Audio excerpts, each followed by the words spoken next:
So let me ask to the stage my lovely colleague, one of the courageous navigators of these turbulent times, Dr. Houssam Nahhas, who is PHR's Health and Human Rights Researcher. Please, everybody welcome Houssam, who's a great guy and a genuine human rights hero. Thanks, Houssam. Thank you very much, Sam. 13 years ago, I was a young medical student who believed that medicine was about healing. That belief was shattered the day I saw the tortured, burned bodies of my colleagues killed for doing what we were trained to do, saving lives. It was shattered again the day I was imprisoned and tortured by a Syrian government agent simply because I was a doctor. Under the regime of Syrian dictator Bashar al-Assad and the Russian ally, hospitals became targets, doctors became prisoners, and healthcare was turned into a weapon of war. However, this is not only Syria's story.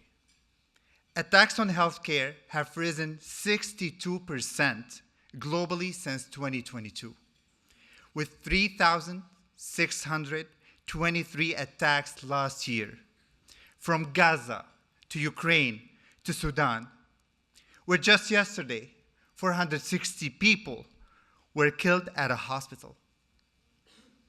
Many world leaders remain silent, or worse, complicit. In 2014, while I was working in Aleppo, I first encountered Physicians for Human Rights. PHR was documenting these attacks and standing up for accountability. PHR's work was a proof that our pain was not invisible and that the truth was being preserved.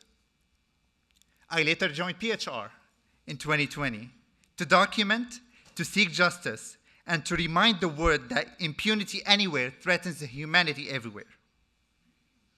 Did I ever think that I would see justice in Syria? No. For many agonizing years, I watched the Assad regime evade justice. But did I hold out hope? Against all odds, I absolutely did. And suddenly, in December 2024, Syrians and the world witnessed something truly historic: the fall of Assad.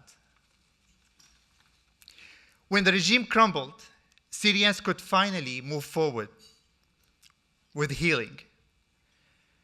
For over a decade, PHR documented the Assad regime's atrocities. Now, new pathways to justice are finally opening. PHR is part of a landmark court case in France seeking to hold Assad accountable for the chemical weapons attacks in Ghouta that killed 1,400 people. For the first time, Assad no longer enjoys head of state immunity, and justice feels within reach. Syria shows us that even in the world's most bloody and protracted conflicts, hope is possible. The professionals who risk it all to care for civilians or to document crimes can still ignite progress. And while Syria takes these early steps toward justice, PHR's mission continues there and around the globe. The hope we have in Syria drives our work in other countries facing similar patterns of attacks on health, including Ukraine, where Russia uses the same devastating tactics we documented in Syria.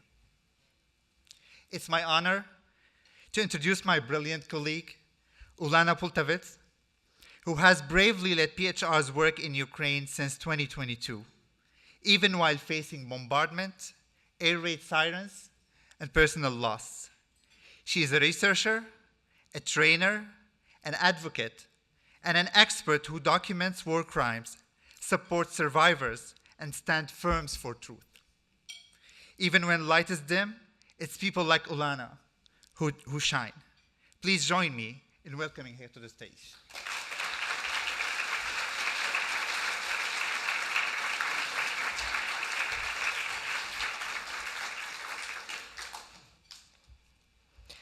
2,285 hours, 95 days.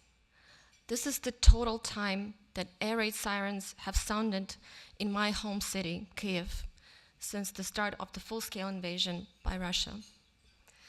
When the sirens stop, I'm briefly relieved as the swarms of Iranian-designed drones stop buzzing over my head, as Russian missiles stop tearing through the sky. But immediately after, I know that if I'm still alive, it means that someone else is not.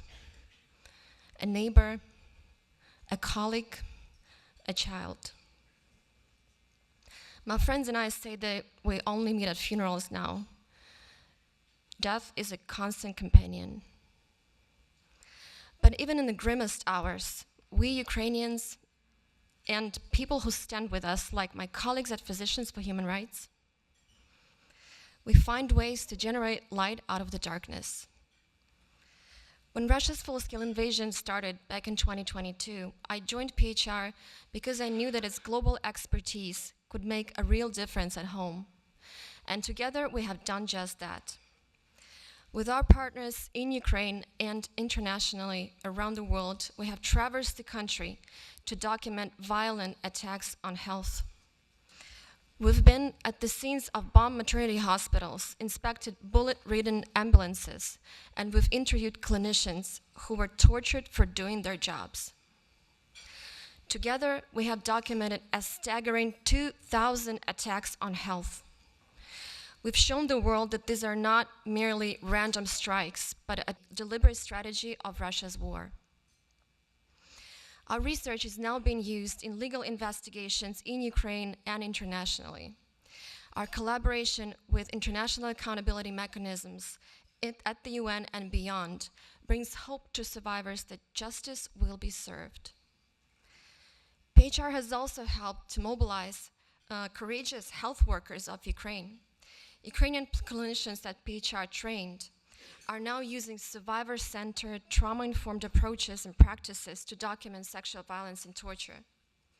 And thanks to our advocacy, Ukraine is now improving national policies on medical legal documentation of these crimes. Today, as many of you know, peace is elusive, and the prospects of justice are unclear. But regardless of what happens at summits or in capitals, it is our duty to amplify the voices of survivors of these crimes and those who are not able to speak out.